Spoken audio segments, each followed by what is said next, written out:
प्राचीन काल की बात है। एक किसान रोज अपने खेत में काम करने जाता था। उसने बैलों की सहायता से अपने पूरे खेत को जोत लिया था। अब कोने बचे थे जहाँ पर हल नहीं जा सकता था। अब किसान कोदाली से कोने खोदता है। 3 कोने खोद लेता है। जब वो चौथा कोना खोदता है तो वहाँ जो दीमक बम्बी बनाती है वो बम्बी बनी हुई थी। किसान उसे भी खोदने लगता है। जैसे ही किसान कोदाली से बम्बी पर मारता है वह बम्बी खुद जाती है। जैसे ही बम्बी खुदती है सांप के 2 टुकड़े हुए होते हैं। सांप के 2 टुकड़ों को देखकर किसान बड़ा दुखी होता है। किसान सोचने लगता है कि आज मुझसे बहुत बड़ा अपराध हो गया। किसान मन ही मन बहुत पश्चाताप करता है। जब किसान सांप के टुकड़ों को परे करता है उस बम्बी के अंदर एक छोटा सा सांप का बच्चा और था। किसान यह देखकर और भी ज्यादा दुखी हो जाता है कि यह इसी सांप का बच्चा है। सांप तो मर गया है। किसान सोचता है मेरे कारण इसके पिता की मौत हुई है,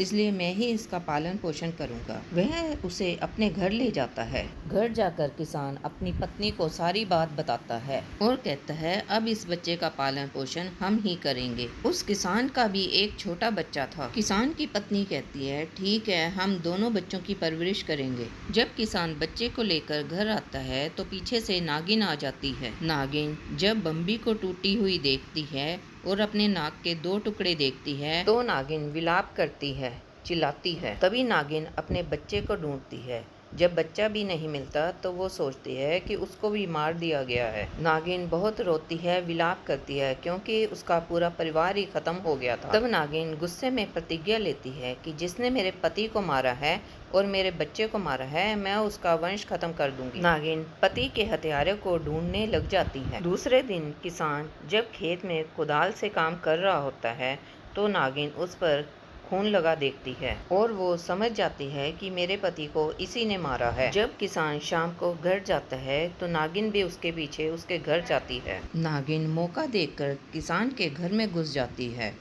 और उसके बच्चे को देखकर उसे डस लेती है। नागिन जब वहाँ से जा रही होती है तो किसान उसे देख लेता है। तब किसान समझ जाता है ये वही नागिन है जिसके पति का मेरे हाथों खून हुआ था। जब किसान अपने बच्चे को देखता है तो वो मरा होता है क्योंकि वह देखता है कि उसे सांप ने डस लिया है। तब तक किसान की पत्नी भी आ जाती है। वो दोनों रोते और विलाप करते हैं अपने बच्चे को देखकर। किसान अपनी पत्नी से कहता है अब नागिन का बच्चा ही हमारा बच्चा है, हम उसे अच्छी तरह पालेंगे। और वह नागिन के बच्चे के पालन पोषण में लग जाते हैं। कुछ दिनों बाद नागिन फिर से किसान को मारने उनके घर आती है, पर वो यह क्या देखती है कि वो तो उसके बच्चे को पाल रहे हैं। नागिन दुखी होकर वहाँ से चली जाती है। नागिन अपने बच्चे के लिए तो खुश थी कि उसका बच्चा जिंदा है, पर उसके हाथों पाप हुआ है इसलिए बहुत दुखी थी। वह नागिन शिव मंदिर जाती है और भगवान से अपनी गलती के लिए क्षमा मांगती है और भगवान से प्रार्थना करती है उस किसान को पुत्र की प्राप्ति हो। वह काफी समय तक शिव भोले की प्रार्थना करती है। काफी समय